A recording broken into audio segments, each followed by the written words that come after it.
여러분과 함께 말씀을 나눌 때 2학 전에 이런 말씀을 나눴습니다. 우리의 신앙생활을 단적으로 딱 엑기스처럼 정리하자면 가장 중요한 것은 먼저는 하나님의 뜻을 구하는 것이다. 그리고 두 번째는 하나님의 뜻을 알게 되면 그 다음에는 하나님의 또 구하신 들려주신 뜻을 따라서 우리가 순종하는 것이다. 그래서 가장 중요한 것은 하나님의 뜻을 구하는 것이요, 두 번째는 하나님의 뜻대로 순종하는 것이 우리의 신앙생활의 모든 것이다 라고 여러분에게 말씀을 드렸어요. 지금 오늘의 내용이 어떤 사건이냐면 바로 다윗이 사울의 추적 속에서 계속 도망하면서 광야를 전전긍긍할 때에 어떤 사건이 일어나냐면, 다윗의 형편도 쉽지 않은데 이 블레셋과의 변방에 위치해 있는 그일라라고 하는 지역에 있는 동족들이 블레셋 사람들의 침략을 받아가지고 여러 가지 수확물들을 약탈당하고 많은 사람들이 또 죽음에 넘겨지고 여러 가지 어려움을 겪는 그런 전쟁의 상황이 벌어진 것입니다. 이때 다윗은 자기의 형편도 사실은 쉽지 않은데 내가 이 전쟁에 개입해야 들어가야 되는가, 아니면 이 상황을 그냥 나는 회피해야 되는가 하는가를 조용히 생각하다가 하나님의 뜻을 구하는 이야기입니다. 그래서 주변에 바로 지금 이 사건이 일어나자 다윗이 하나님 앞에 물었습니다. 2절에 이에 다윗이 여호와께 묻자와 이르되 내가 가서 이 블레셋 사람들을 치리이까? 여호와께서 다윗에게 이르시되 가서 블레셋 사람들을 치고 그일라를 구원하라. 그래서 하나님의 뜻이 다윗에게 들려옵니다. 너의 지금 상황이 지금 쉽지 않고 분명히 어렵다고 하는 것을 알고 있지만 하나님의 뜻은 명쾌했습니다. 사실은 그렇잖아요. 우리의 상황이 사실은 코가 석자인데 굉장히 어려울 때 우리는 사실은 하나님의 뜻을 구하는 것 자체가 사실은 쉽지 않습니다. 그렇죠? 내가 지금 얼른 상황적으로는 이미 결론이 나와 있는 거죠. 왜냐하면 내가 지금 도망자의 지금 신세를 지금 갖고 있고 내일의 내 삶의 어떤 생명에 대한 어떤 그 확신도 불투명한데 내가 이 전쟁을 끼어든다는 것은 사실은 안 되는 일이죠. 그런데 다윗의 위대한 것은 뭐냐면 그 상황을 결론으로 삼지 않고 그 상황 속에서도 먼저는 하나님의 뜻을 구한다고 하는 것입니다. 하나님의 뜻이 무엇일까? 그러니까 어떤 상황이 나에게 주는 어떤 그 상황이 주는 답이 아니라 하나님께서는 이 상황 속에서 어떤 뜻을 갖고 있는가를 기꺼이 묻는다고 하는 것입니다. 이것이 다윗의 좋은 영성인 거죠. 그래서 그 그일라 전투를 두고 하나님 앞에 구할 때 하나님은 뭐예요? 가서 그일라의 사람들을 구원하라 라고 분명히 말씀을 하세요. 그런데 3절에 보면 다윗의 측근들, 즉 다윗의 참모진들은 또 뭐라고 말을 합니까? 이렇게 조언을 해요. 3절에 다윗의 사람들이 그에게 이르되 벗어서 우리가 유다에 있기도 두렵거든 하물며 그일라에 가서 블레셋 사람들의 군대를 치는 일이니까. 뭐냐면 우리가 지금 유대 광야에 지금 들어와 있는 것조차도 우리도 사실은 두려운데 지금 이 상황 속에서 우리도 쉽지 않은 상황 속에서 이 그일라 사람들을 블레셋 사람들로부터 구원해낸다고 하는 것이, 이 전쟁에 끼어든다고 하는 것이 이것이 과연 가능한 일입니까? 라고 조언을 한 것입니다. 절대로 그래서는 안 됩니다. 만약에 우리가 그 일에 우리가 끼어든다면 사울이 분명히 우리의 위치를 분명히 이제 알게 될 것이고 우리의 어떤 그 상황이 다 드러나게 되어서 더욱더 형편이 어려워질 텐데 절대로 이 전쟁에 들어가면 안 됩니다. 그러니까 상황도 이미 노를 선언하고 있고 주변에 있는 사람들의 여론과 심지어 측근들에게도 들려오는 이야기는 절대로 그 전쟁에 끼어들면 안 된다는 거예요. 그런데 다윗이 더욱더 확신을 갖고자 또 무엇을 합니까? 4절에 다윗이 여호와께 다시 묻자온대. 끊임없이 다윗에게 중요한 것은 뭐냐면 상황이 주는 답이 중요한 것이 아니라 측근이 들려주는 어떤 조언이 중요한 것이 아니라 하나님의 뜻은 뭐냐 이거예요. 그래서 다윗이 또다시 묻습니다. 그런데 여호와께서 대답하여 이르시되 뭐냐면 일어나 그일라로 내려가라. 내가 블레셋 사람들을 너의 손에 넘기리라 하신지라. 하나님은 정확했어요. 그 전쟁에 들어가야 된다고 하는 거죠. 그래서 그일라 사람들을 꺼내는 것이 하나님의 뜻이었다고 하는 것입니다. 그래서 5절에 다윗과 그의 사람들이 기꺼이 그 전장에 함께 참여하게 되고 블레셋 사람들로부터 그일라 사람들을 구원해내는 바로 그러한 사건입니다. 그래서 우리가 이합전 시간에 어떤 첫 번째 우리가 토픽을 가지고 우리가 함께 우리가 나누었었는데, 역경을 지날 때, 고난을 지날 때일수록 더욱더 우리에게 필요한 것은 뭐냐면 하나님의 뜻을 구하는 것입니다. 하나님이 어떤 길을 나에게 원하는가를 우리는 끊임없이 두드리면서 우리는 가야 된다고 하는 거죠. 그래서 여러분, 어떤 부정적인 상황이었습니다. 분명히 그렇죠. 부정적인 상황이었어요. 그리고 측근들의 어떤 그 조언 자체도 사실은 이미 뭐예요? 노를 말하고 있었습니다. 절대로 그 전쟁에 개입하면 되지 않는다고 이미 답은 나와 있어요. 그러나 다윗은 하나님 앞에 물었습니다. 그래서 기도하면서 하나님의 뜻을 물었어요. 그런데 하나님의 뜻은 전혀 뭐요? 상황이 들려주는 어떤 그 부정적인 대답이 아니었고 측근들이 들려주는 그런 대답이 아니었습니다. 하나님은 명백하게 그 전쟁에 개입하라고 정확한 뜻을 들려주셨고, 다윗은 기꺼이 자기의 코가 지금 석자인데 자기의 형편도 넉넉지 않은데 어떻게 보면 진짜 이 백성을 다스리는 진짜 왕인 사울조차도 그 백성을 외면하고 있는데 자기가 사실은 석자인데 코가 석자이고 자기도 너무도 어려운 입장인데 기꺼이 뭐요? 하나님의 뜻을 붙들고 그 전쟁에 개입했다고 하는 거죠. 그리고 하나님께서는 다윗을 통해서 승리하게 하시고 그일라 백성들을 구원해 내시더라고 하는 것입니다. 여러분, 그래서 오늘 첫 번째 우리가 조용히 보면은 뭐요? 부정적으로 보이는 상황 속에서도, 그리고 측근들이 들려주는 부정적인 대답이 있음에도 불구하고 하나님의 뜻을 물었던 우리가 다윗의 겸손한 영성을 우리가 보게 되죠. 그 다음에 또 어떤 일이 일어났어요? 그 다음에는 어떤 일이 일어나면 이제 이 다윗의 위치가 노출이 된 거예요. 그렇죠? 이 전쟁에 개입하면서 이 다윗의 형편이 다 사울에게 그대로 보고가 되면서 사울이 군대를 몰고 이제 에워싸는 것입니다. 그래서 이때 다윗이 또다시 물어요. 무엇을 묻냐면 여러분, 10절에 이런 또 기도를 하죠. 뭐라 하냐면 다윗이 이르되 이스라엘 하나님 여호와여, 사울이 나 때문에 이 성읍을 멸하려고 그일라로 내려오기를 꾀한담을 주의 종이 분명히 들었나이다. 우리의 위치가 노출되면서 사울이 지금 군대를 몰고 지금 내려온다는 소식을 내가 분명히 들었습니다. 그런데 11절에 다윗이 또 무엇을 기도합니까? 그일라 사람들이 나를 그의 손에, 즉 사울의 손에 넘기겠나이까? 주의 종이 들은 대로 사울이 내려오겠나이까? 그러니까 사울은 또다시 하나님 앞에 두 가지를 물었습니다. 뭐예요? 나의 위치가 이제 노출됐는데 사울이 군대를 몰고 과연 이 그일라 지역으로 내려올 것입니까? 그리고 또 하나 뭐예요?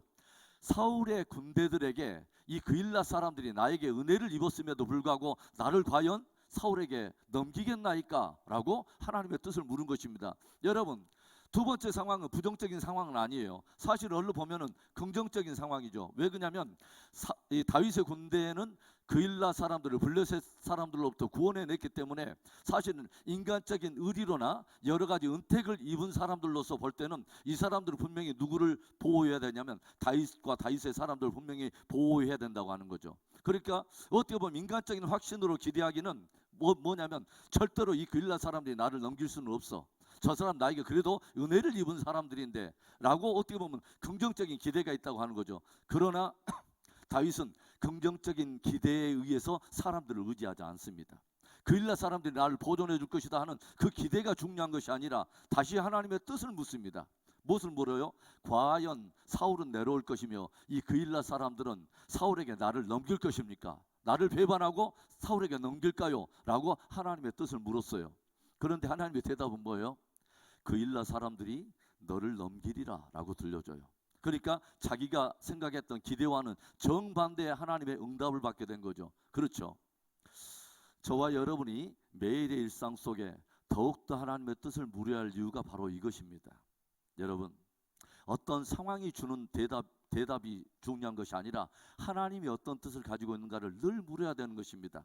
우리가 말씀과 기도를 통해서 늘 하나님의 뜻을 구해야 될 이유가 바로 여기에 있는 거예요. 그래서 제가 여러분과 어떤 이야기를 나눴었냐면 가나안 땅의 첫 성인 여리고에서의 싸움과 그 다음에 아이성 전투를 우리가 비교하면서 무엇을 봤어요? 여리고 성에서는 하나님의 전략은 뭐냐면 바로 침묵하면서 매일처럼 번개를 메고 그 성을 도는 것입니다. 그리고 마지막 7째 날에는 하나님의 명령을 따라서 뭐예요? 함성을 지르라는 거예요. 그러면 그 성이 무너지리라고 하는 여리고 성을 향한 하나님의 분명한 전술과 전략이 주어졌고 이스라엘 백성들은 순종해서 여리고 성에서 승리를 거뒀어요. 그런데 뭐예요? 그 다음 성이 어디예요? 아이성이었습니다. 그런데 아이성 전투에서는 저들이 어떻게 반응하냐면 얼른 보니까 그 성의 규모도 그렇게 크지도 않고, 그러니까 정탐꾼들이 가가지고 무엇을 이 여호수아 사령관에게 들려주냐면, 여호수아여, 뭐예요?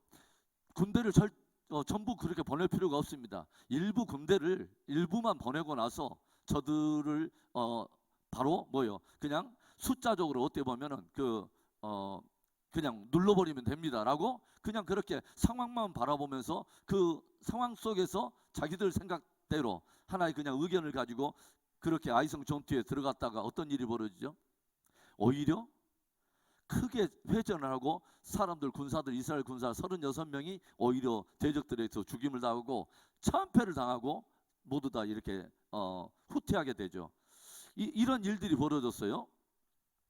그러니까 여리고성에서는 분명히 하나님의 전략을 들었고 어떻게 보면 이해가 되지도 않은 전략이었음에도 불구하고 순종을 통해서 여리고성에서 승리를 했다고 하는 거죠. 그런데 두 번째는 어떻게 보면 상황을 딱 보면 이미 답은 나와 있어요. 우리가 훨씬 유리해 보이고 저기는 사실은 규모도 적고 숫자도 적고, 그런데도 불구하고 이스라엘 백성들은 그곳에 참패를 당했어요. 뭐예요? 상황 속에 상황만을 가지고 자기들의 어떤 것들을 의지하다가 오히려 참패를 당했어. 그런데 나중에 이 일을 가지고 하나님 앞에 기도했을 때 하나님이 이런 말씀을 들려주세요. 뭐냐면 아이성에게 나갈 때 너희들은 뭐요? 군대를 다 데리고 올라가서 너희들은 성에서 복병할지니라. 뭐냐면 여리고 전략이 아니었습니다. 여리고처럼 침묵하면서 도는 전략이 아니었습니다. 아이성을 향한 하나님의 전략은 또 달랐다고 하는 거죠. 여리고에 대한 전략이 있었고 아이성을 향한 하나님의 전략이 따로 있다라고 하는 거죠. 그런데 아이성에 대한 전투는 뭐냐면 도는 전략이 아니라 매복 전략이었습니다. 가서 성에서 매복하라 라고 말씀하셨어요. 그리고 두 번째, 하나님의 그 말씀을 따라서 순종할 때 아이성에서도 승리를 하게 됩니다. 여러분, 매일처럼 우리가 하나님의 말씀에 귀 기울여야 되고 그날을 향한 하나님의 뜻을, 또 어떤 범사에 하나님의 뜻을 구해야 될 이유가 바로 여기에 있는 것입니다. 어제 나에게 주신 하나님의 전략이 다르고 오늘을 향한 하나님의 메시지가 다르다고 하는 것입니다. 늘 일마다 때마다 주의 뜻을 구하고 하나님의 뜻대로 순종하면서 하나님이 예비하신 승리를 경험하게 되는 저와 여러분이 되기를 주의 이름으로 축원합니다. 그런 의미에서 우리 1번 우리 챕터에 있는 제일 마지막 구절 잠언 3장 5절과 6절의 말씀을 다시 한번 우리의 마음판에 새기면서 우리 한번 읽어봅니다. 잠언 3장 5절과 6절 시작. 너는 마음을 다하여 여호와를 신뢰하고 내 명철을 의지하지 말라. 너는 범사의 그를 인정하라. 그리하면 내 길을 지도하시리라. 아멘. 오늘 두 번째 주제를 우리가 함께 나누기를 원합니다. 그일라성의 전투입니다. 그일라성의 전투에서 하나님께서는 우리가 익히 나눴지만은 사실은 다윗은 지금 도망자 신세예요. 그렇죠. 그리고 자기의 식솔들이 적지 않은 600명이 함께 움직여 다니기 때문에 전투에 함께 끼어들면 자신들의 위치도 노출되고 사실은 모든 게 다 불리합니다. 그렇죠. 그래서 이미 참모진들도 절대로 그 전쟁에 끼어들면 안 됩니다 라고 말했음에도 불구하고 하나님은 이미 다윗의 어려운 형편을 알면도 불구하고 하나님은 분명히 말씀을 하십니다. 그 전쟁에 네가 들어가야 되고 그일라 백성들 네가 구원해야 돼야 된다. 이 말씀은 저와 여러분에게 굉장히 중요한 메시지를 줍니다. 뭐냐면 하나님의 사람들에게 피할 수 없는, 또 반드시 치러야 될 하나의 전쟁이 있다고 하는 것입니다. 내 형편과 상관없이, 때를 얻든지 못 얻든지, 어떤 상황과 상관없이 주님은 무엇을 말하냐면 영혼을 구원해내라는 것입니다. 그래서 이 다윗이 그럴 수 있잖아요. 하나님, 사울 왕도 지금 나서지 않는데, 사울 왕도 정작 자기 백성인데도 지금 무시하고 있고 블레셋 사람들이 노력하고 약탈해 가는데도 눈 하나 깜빡하지 않고 반응하고 있지 않은데 왜 내가 저들을 내가 구원해야 됩니까? 라고 말할 때 아마 하나님은 그런 응답을 하실 거예요. 야, 너는 사울처럼 하지 말아라. 너만큼은 사울처럼 하지 마라. 영혼을 가지고, 생명을 가지고 너는 딜을 하는 자가 되지 마라. 그래서 영혼에 대한 문제, 생명에 대한 문제에 대해서는 뭐요? 기꺼이 싸우라는 것입니다. 여러분, 저와 여러분에게 이 구약의 어떤 이스라엘이 치렀던 모든 전쟁은 사실은 우리에게 어떤 전쟁이냐면 영혼을 구원하는 바로 전쟁입니다. 영혼을 위한 바로 구속의 전쟁의 한 예표를 가지고 있다고 하는 것입니다. 여러분, 조용히 생각해 보세요. 아브라함도 역시 뭐예요? 본토와 친척 아비집을 떠나서 지금 어디에? 가나안 땅에서 터를 잡고 지금 살아가는 이방인인데, 바벨론과 가나안 연합군들의 전쟁이 일어났을 때 아브라함은 어떻게 반응합니까? 도망한 자의 소식이 딱 들리자 아브라함은 그동안에 키웠던, 집에서 길렀던 318명의 군사들을 이끌고 저들을 추적해 가면서 기꺼이 전쟁을 치르고 빼앗긴 자, 도망한 자들을 다 찾아와서 돌아옵니다. 이 전쟁의 역시 모형도 역시 똑같은 것이죠. 뭐예요? 바로 그리스도인들이 싸워야 될 구속의 전쟁, 영원 찾아와야 될 바로 그 전쟁의 한 모형을 우리에게 들려주는 것입니다. 이방인이라, 내가 본토인도 아닌데 지금 가나안 백성들과 바벨론과의 지금 싸움인데 굳이 내가 그 전쟁에 끼어들어갈 이유가 없는데 뭐요? 히브리 사람 아브라함은 기꺼이 그 전쟁을 치른다고 하는 것이죠. 오늘 하나님께서는 다윗에게 분명히 그 형편이 어렵고 다윗이 분명히 그 상황에 들어가면은 여러 가지 불리한 많은 인간적인 많은 어떤 그런 상황이 있음에도 불구하고 다윗은 하나님께서는 뭐라고 말하냐면 이 전쟁을 치러야 되고 뭐예요? 그 일날 사람들을 블레셋 사람으로부터 뭐예요? 구원하라라고 도전을 해 오신다고 하는 것입니다. 여러분, 성경 전체의 역사가 성경 전체의 내용에서 가장 핵심적인 내용은 바로 예수 그리스도에 관한 이야기입니다. 여러분, 성경에 굉장히 많은 이야기가 있는데 그 핵심에 바로 예수 복음이 있습니다.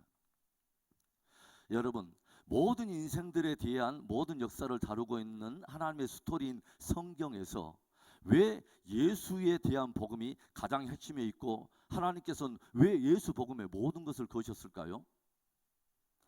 이것에 모든 사람들의 영혼이 달려있기 때문에 그렇습니다. 모든 영혼의 구원이 바로 이 문제에 달려있기 때문에 그렇습니다. 할렐루야. 여러분, 그래서 우리 한번 봅시다. 요한일서 우리 5장을 한번 찾아보세요. 요한일서 5장 12절을 우리 한번 봐보세요. 요한일서 5장 12절의 말씀, 자 보겠습니다. 요한일서 5장 12절 찾으셨어요? 구약 395페이지 한 절의 말씀입니다. 우리 함께 읽어봅시다. 시작. 아들이 있는 자에게는 생명이 있고 하나님의 아들이 없는 자에게는 생명이 없느니라. 아멘. 여러분, 그 말이 무슨 말이에요? 사람들의 생명의 문제가 뭐 하나에 달려있다는 거예요? 그 안에 아들이 있느냐 없느냐에 달려있다고 하는 거죠. 그 말이 무슨 말이에요? 예수 복음에 모든 사람들의 영혼의 구원의 문제가 달려있다는 것입니다. 할렐루야. 여러분, 이것에 모든 사람들의 구원의 문제, 곧 생명의 문제가 달려있다는 거예요. 굉장히 중요한 거죠. 그렇죠? 그래서 어떤 성경 전체의 어떤 역사, 하나님의 역사의 스토리의 한 중심에 예수 복음이 있고 그것에 하나님은 모든 것을 걸었다는 것입니다. 왜? 모든 사람들의 영혼의 문제, 생명의 문제가 바로 이것에 있기 때문에. 그렇다면 진짜 이것이 하나님이 모든 인생들에게 정한 하나의 어떤 영적인 하나의 운명의 하나의 길을 좌우하는 하나의 핵심적인 진리라면 이것을 확신하고 있는, 이것을 진짜 믿고 있는 그리스도인들이 싸워야 될, 내 삶의 중심에 두고 싸워야 될 가장 중요한 것은 뭐예요? 바로 복음을 증거하는 것입니다. 예수 복음을 증거하는 것, 예수 복음을 증거하는 바로 이 문제, 그렇죠? 이 영적 전쟁을 반드시 우리는 우리의 삶의 중심을 두고 우리는 이 문제를 우리가 영적 전쟁을 우리가 치러야 된다고 하는 것입니다. 할렐루야. 여러분, 우리가 한번 봅시다. 마태복음 24장 14절에도 이런 말씀이 있죠. 자, 두 번째 챕터의 제일 밑에 부분에 그런 말이 있죠.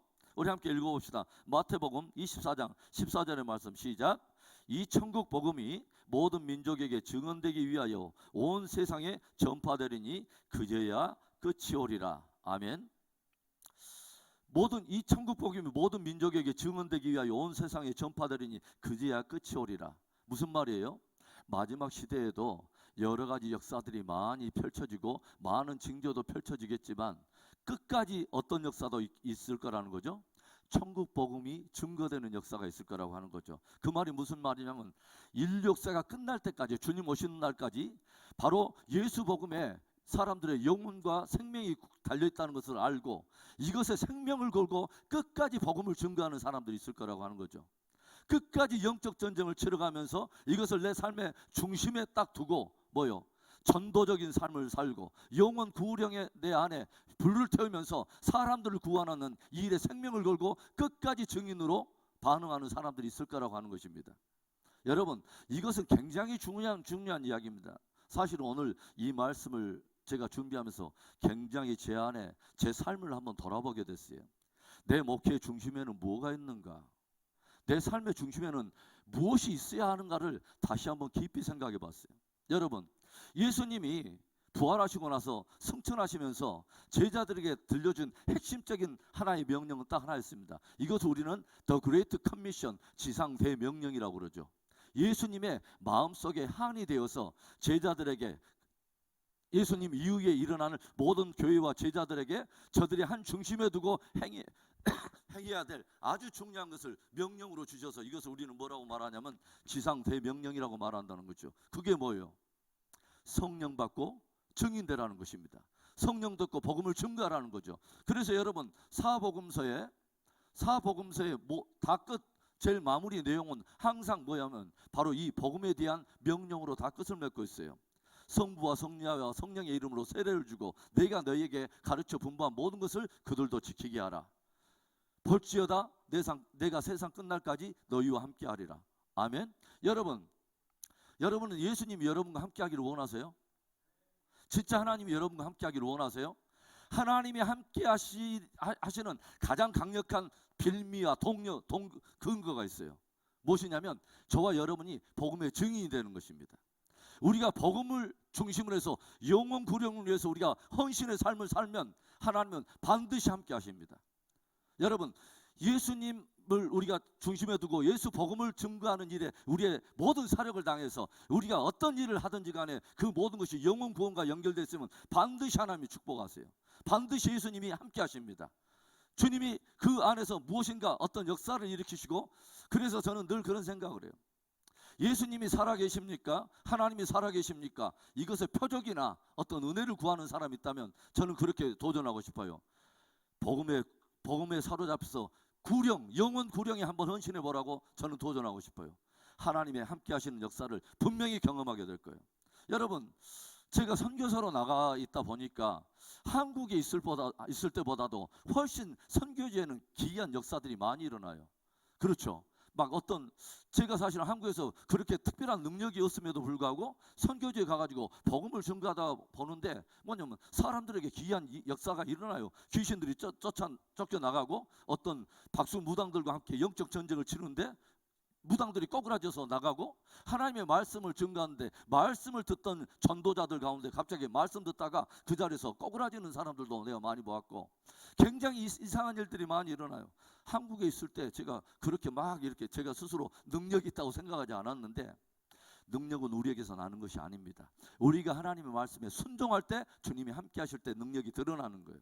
할렐루야. 저는 여러분에게 우리 수요 예배에 나온 오늘 이 밤에 나온 여러분에게 이것이 여러분을 인생을 바꾸는 하나님의 진짜 능력을 경험하게 되는 놀라운 하나의 복음이 될 수 있기를 바라요. 내 평생에 내 한 중심에는 나는 영혼 구령을 두리라. 영혼 구령하기 위해서 내 모든 삶은 영혼 구령과 함께 연결해서 나는 있다고 하는 이 하나의 주제를 여러분이 한번 붙들기 시작하면 하나님 반드시 여러분과 함께 하실 거예요.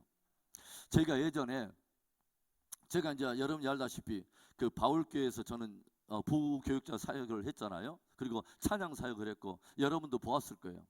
제가 한 20-30년이 지난 후에 한국에 왔는데 제 예전 그 제자들이 우리 지난 한 해 동안에 매월 첫 주에 항상 와가지고 경배와 찬양을 인도를 해줬어요. 그들은 저와 한 30년 전에 딱 3년 반 동안 함께 사역했던 우리 형제 자매들입니다. 그런데 그 형제 자매들이 그때 복음을 함께 나누고 밤새 우리가 함께 찬양을 함께 하면서 가서 우리가 막 그 전도에 힘을 기울여 영혼 구령하는 사역을 그때 함께 복음 동맹처럼 맺어진 관계이기 때문에 굉장히 그게 두터워요. 그런데 그 가운데 우리 형제 하나가 있어요.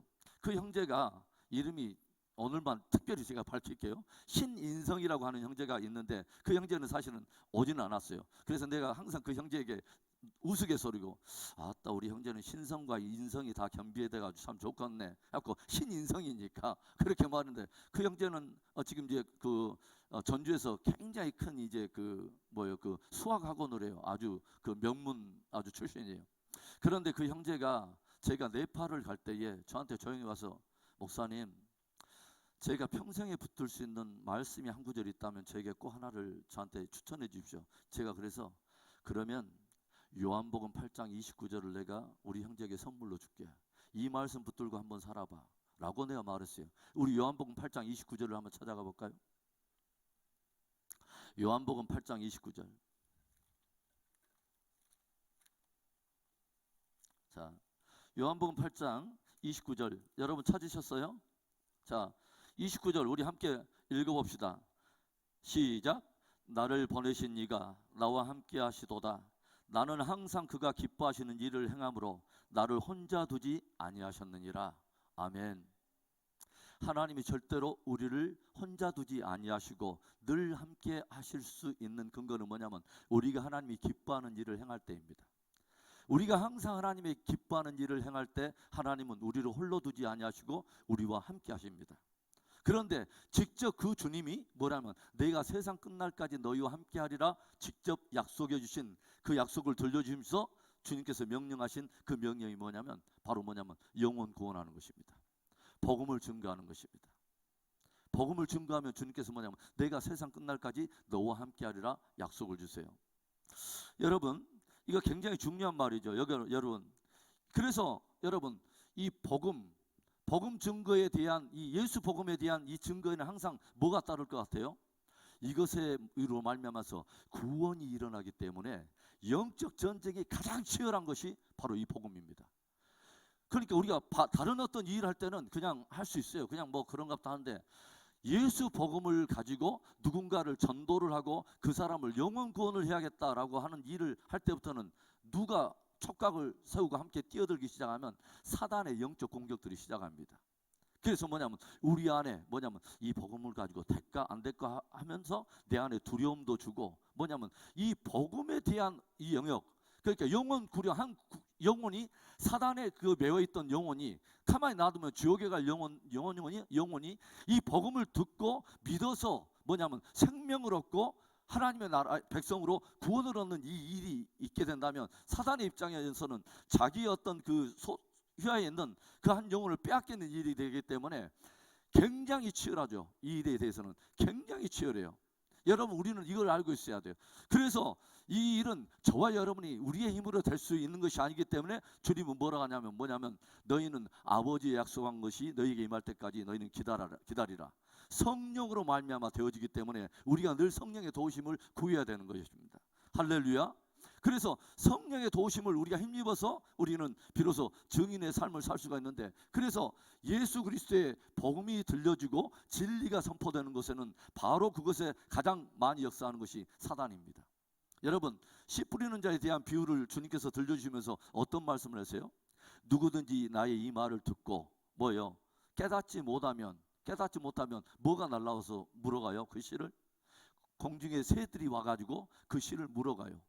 그렇죠.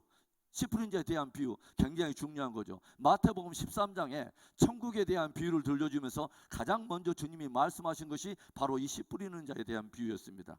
왜 그런지 아세요? 그 씨가 뭐예요? 하나님의 말씀입니다. 그런데 네 가지 밭은 뭐예요? 말씀을 받는 마음밭, 네 가지 서로 다른 마음밭입니다. 그러니까 뭐냐면 복음과 진리에 대해서 반응하는 사람들의 태도와 이 뭐냐면 반응에 따라서 무엇이 왔다 갔다 하냐면, 바로 예수 믿는 그 믿음이 들어오고 그것으로 인해서 믿어 구원 얻는 역사가 일어나기 때문에, 바로 하나님의 복음이 선포되고 말씀이 선포되는 현장에는 항상 뭐가 있냐면 사단의 역사가 있어요. 듣지 못하게 하려고, 깨닫지 못하게 하려고. 그러니까 끊임없이 우리 안에 이런 일들이 벌어진다. 영적 전쟁이 일어나요. 그렇죠. 전쟁이 일어나. 그래서 사람들 알고 혼미하게 깨닫지 못하도록 자꾸 흔들어놔. 이 일에 뭐가 걸려있기 때문에 그죠? 예수 믿어서 뭐예요? 구원 얻는 일이 벌어지기 때문에.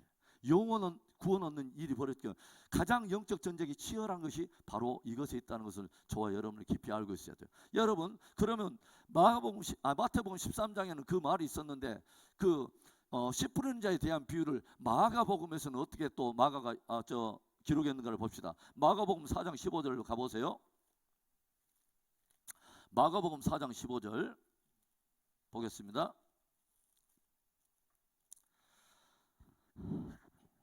마가복음 4장 15절 찾으셨어요? 자, 보겠습니다. 시작. 말씀이 길가에 뿌려졌다는 것은 이들을 가리킴이니 곧 말씀을 들었을 때 누가 와서 사단이 즉시 와서 그들에게 뿌려진 말씀을 빼앗는 것이요. 아하, 뭐예요? 공중의 새의 정체가 비유로는 공중의 새라고 말하는데 실제 정체를 주님이 뭐라고 하냐면 사탄이 와서 그 말씀을 빼앗아 버립니다. 사탄이 그 복음을 듣지 못하도록 빼앗아 버립니다. 예전에 아파트 전도대라고 하는 우리 서울 신대 우리 그 동아리가 있었는데, 아파트마다 돌아다니면서 이렇게 그 전도하는 그 대원들이 있었고, 또 터미널 전도대가 따로 있었어요. 그 터미널에 가서 또 복음을 증거하고 그러는데, 터미널에 가서 복음을 전도하던 제 동기가 복음을 전하다가 그날에 와가지고 돌아와가지고 저한테 들려준 간증처럼 들려준 이야기가 있어요. 그 말을 들려줘서 이 동기가 눈물을 그렁그렁 하는 거예요. 그 터미널에서 어떤 사람이 딱 눈에 들어오더래요. 그래서 하나님, 저에게 가가지고 제가 복음을 전하는 게 좋겠습니다. 주님 열어주세요 하고 주의 도심을 가서 복음을 전했다는 거예요. 그래서 이 사람이, 제가 지금 보니까 차 시간이 한 15분 남았네요. 그러면서 복음을 전하라고 그랬더니 이제 우리 김상수 우리 전도사가 가서 복음을 막 전한 거예요. 그 시간 안에 막 전하려고. 그리고 나서 잘 복음을 전하고 잘 수용을 했어요. 그러고 나서 이제 결단하려고. 그래서 예수 영접하시겠습니까? 영접하겠어요. 그러면 저를 따라서 해주세요 하면서 막 기도하려는데, 누가 이 형제를 뒤에서 톡톡톡 치는 거야. 그래서 야, 지금 시간 이제 3분 남았는데 빨리 들어가야 돼 하니까 이 친구가 잠깐 기다려 하는데, 이 친구가 아니야, 빨리 얼른 가야 돼, 이제 시간 없어, 얼른 들어가야 돼 하면서 이 친구를 데리고 들어가 버리더래. 마지막 결단하는 바로 그 중요한 순간에. 그런데 그 순간에 이 김상수 전도사의 마음속에 이 사람이 예수 그리스도를 영접할 수 있는 최고의 또는 마지막 기회였다고 하는 그 감동이 오는 거예요. 이 사람이 예수를 영접할 수 있는 기회가 이때뿐이었다고 하는 그 감동이 밀려오면서 이 김상수 전도사가 눈물을 그렁하면서 이걸 나한테 들려주면서 그 말을 들려주는 거예요. 여러분, 영혼 구원에 대한 문제가 하나님께서 예수 복음 하나에 거하셨다면, 여러분, 저와 여러분이 예수 복음을 증거하지 않음으로 인해서 누군가 구원받아야 될 사람이 구원받지 못할 수도 있다는 사실을 여러분 생각해 보세요. 이건 굉장히 중요한 사건이죠. 그러죠? 며칠 전에 제가 우리 성도 중에 어떤 한 형제와 그런 이야기를 몇 가지를 나누는데, 이 형제가, 목사님, 저는 예수 믿는 그런 집안에서 태어난 것도 아니고 사실은 그런 가치관과는 제가 좀 별다른 어떤 그런 세상 속에서 제가 지금까지 자라왔는데, 제가 목사님의 그 설교와 그 복음을 증거하는 것을 듣고 저한테는 굉장히 생소합니다. 그리고 저는 그걸 별로 그렇게 시리어스하게 저는 생각해 본 적이 없었습니다 라고 말하더라고요. 그래서 제가 그 형제에게 이 말을 했어요. 우리는 반드시 복음과 진리에 대해서 대면해야 됩니다. 직면해야 됩니다. 왜냐하면 이 하나님께서 들려주신 이 복음과 진리가 진짜 하나님의 말씀되고 복음과 진리라면 이것은 굉장히 중요한 것입니다. 왜냐하면 이것은 진짜 형제와 저의 영혼의 운명을 좌우하는 일이 되고, 내가 이것을 영혼의 운명을 좌우하는 진짜 복음과 진리라면, 이것을 내가 믿지 않고 내가 확신하지 못할 때는 나도 누구의 구원받는 길을 내가 막고 있는 것이 되냐면, 나 스스로도 구원을 받지도 못할 뿐만 아니라 내 자녀들의 영혼 구원 얻는 일을 내 스스로 막는 바로 그 역할을 내가 하고 있기 때문에 그래요. 누군가가 구원을 받으려 할 때 내 안에 확신을 하지 못하면 이것에 대해서 나는 경홀히 그 문제를 다룰 수밖에 없고, 그것에 대해서 나도 모르게 어떻게 보면 그것에 대해서 오히려 거스리는 역할을 나도 할 수 있다고 하는 사실이에요. 여러분, 영적 전쟁은 굉장히 치열하고 영혼 구원 얻는 이 문제는 저와 여러분이 양보할 수 없는 진짜 삶의 한 중심에 둬야 될 바로 전쟁의 내용에 관한 것입니다. 예수님의 그 중심에 이 문제 하나를 복음으로 만들기 위해서 주님이 하나님의 영광을 버리고 이 땅에 오셨고 당신의 모든 것을 다 내버리고 십자가에 당신의 몸을 내어주신 바로 그 유일한 이유가 예수 믿어 구원 얻고 영생 얻는 이것을 모든 사람들에게 진짜 복음이 되게 하기 위해서 이 일을 이루신 것입니다. 여러분, 저는 이번 코로나의 상황을 지나가면서 제 안에 큰 두려움이 하나 임하는 것이 있어요. 모든 사람들이 신앙에 서서히 뒷걸음질하면서 뭐냐면 복음에 대해서 현저하게 마음속에 열정이 식어버렸다고 하는 거예요. 신앙적으로도 뒤로 물러섰을 뿐만 아니라 주님이 마음의 중심에 두고 있는 교회를 교회되게 하시고 성도를 부르신 부르심의 본질 자체를 다 놓쳐버리고 이제는 뭐냐면 다 비본질적인 거예요. 세속적인 그냥 가치 들고 그냥 그렇게 그냥 사는 것이 내 모든 삶의 다 목적이 되어버린 것처럼 진짜 하나님의 부르심의 본질을 다 놓치고 그것에 대해서 반응하는 사람들이 현저하게 사라졌다고 하는 것입니다. 저는 아까쯤에 오늘 저녁에 이 말씀을 준비하면서 제 안에 두려움이 임했어요. 하나님께서 나를 목사로 세우신 이유, 우리를 성도로 부르신 이유, 우리를 교회로 모으신 이 본질적인 이 사명, 영적 전쟁, 모든 사람들의 영혼과 생명이 달려있는 바로 이 문제, 주님이 지상 최후의 명령이라고 들려주신 이 놀라운 말씀. 성경에 조용히 보니까 여러분 요한계시록에 딱 보니까 마지막 시대의 영적 전쟁을 보여주면서 그 영적 전쟁에 바로 그것을 보면서 성경이 끝까지 보여주는 모습이 뭐냐면 그 영적 전쟁을 치르는 사람들은 어떤 사람들이냐면 그 마음속에 예수의 증거와 하나님의 계명을 가진 자들이에요. 예수의 증거와 하나님의 계명을 가진 자들이 뭐냐면 사단과 함께 마지막 영적 전쟁을 치러 갈 거라고 하는 것을 성경이 우리에게 보여주고 있더라고요. 우리 한번 그거 볼까요? 요한계시록 12장 이 말씀만 보고 우리 기도하고 마치겠습니다. 요한계시록 12장 자 11절 우리 한번 보겠습니다. 12장 11절 먼저 보겠습니다. 또 우리 형제들이 무엇으로 이겼냐면 어린 양의 피와 자기들의 증언하는 말씀으로 그를 이겼으니 그들은 죽기까지 자기들의 생명을 아끼지 아니하였도다. 뭐예요? 마지막 승리 성도들 안에는 뭐가 있냐면 이것이 있는 것입니다. 어린 양의 피복음이 있어요. 마음속에 예수가 있는 거예요. 예수가 있는 거예요. 그 다음에 뭐예요? 자기들의 증언하는 말씀. 뭐예요? 하나님의 말씀과 내 입술의 말씀이 다르지 않아요. 하나님의 말씀이 곧 내 말씀이고 내 안에 삶의 결론으로 딱 붙들고 있다고 하는 거죠. 이것으로 끝까지 이기는 사람들이 있다는 거죠. 이것이 있어야 이긴다고 하는 것을 우리에게 들려주는 거예요. 그 다음에 17절에 이제 한번 더 봅니다. 17절 용이 여자에게 분노하여 돌아가서 그 여자의 남은 자손 곧 하나님의 계명을 지키며 예수의 증거를 가진 자들과 더불어 싸우려고 바다 모래 위에 서 있더라. 여러분 마지막 저와 여러분이 바로 그 전쟁에 부르심을 받고 있다고 하는 것입니다. 뭐예요? 예수의 증거를 가진 자와 하나님의 계명을 가진 자들. 여러분 마지막 시대에 많은 사람들이 이 영적 전쟁 치르지 않을 것입니다.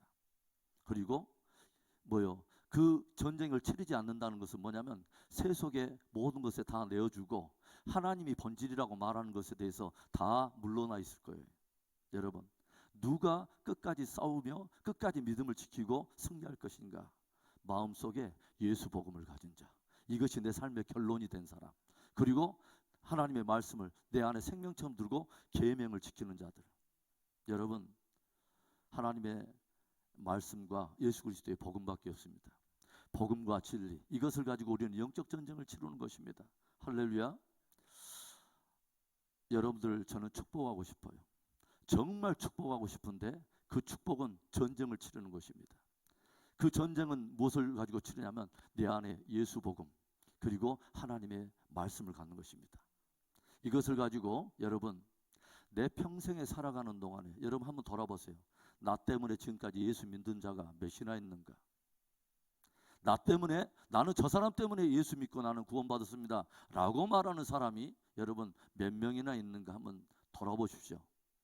그리고 나는 누구로 하여금 이 복음을 들려주고 진짜 예수 복음 하나에 하나님께서 이 모든 것에 당신의 명예를 걸고 생명을 걸고 아들을 걸어버렸는데, 이것을 복음으로 걸어버렸는데, 이것이 하나님이 주신 삶의 결론이고 모든 사람이 구원 얻는 유일한 길이라는 것을 내가 믿고 있는데, 그렇다면 나는 이 복음을 누구에게 전할 것인가? 그리고 나는 그 대가를 기꺼이 지불할 것인가? 여러분, 분명히 대가를 지불할 가치가 있는 싸움 아닙니까? 한 사람의 영원한 운명을 바꾸는 이 중요한 문제. 내 안에는 복음이 되었는가? 그러면 내 안에 그 복음이 된 그것을 나는 누구에게 증거해서 그 사람을 하여금 생명을 얻게 할 것인가? 깊은 고민을 하며 영적 전쟁을 치르는 복된 저와 여러분 되기를 원하고, 하나님은 이 전쟁을 치를 때 다윗을 굳건하게 보호하십니다. 다윗을 굳건하게 보호하시고 뭐요? 매일처럼 사울이 다윗을 찾으나 하나님이 다윗을 그의 손에 넘기지 아니하더라. 하나님이 함께 하신다는 것입니다. 우리 기도하고 마칩니다.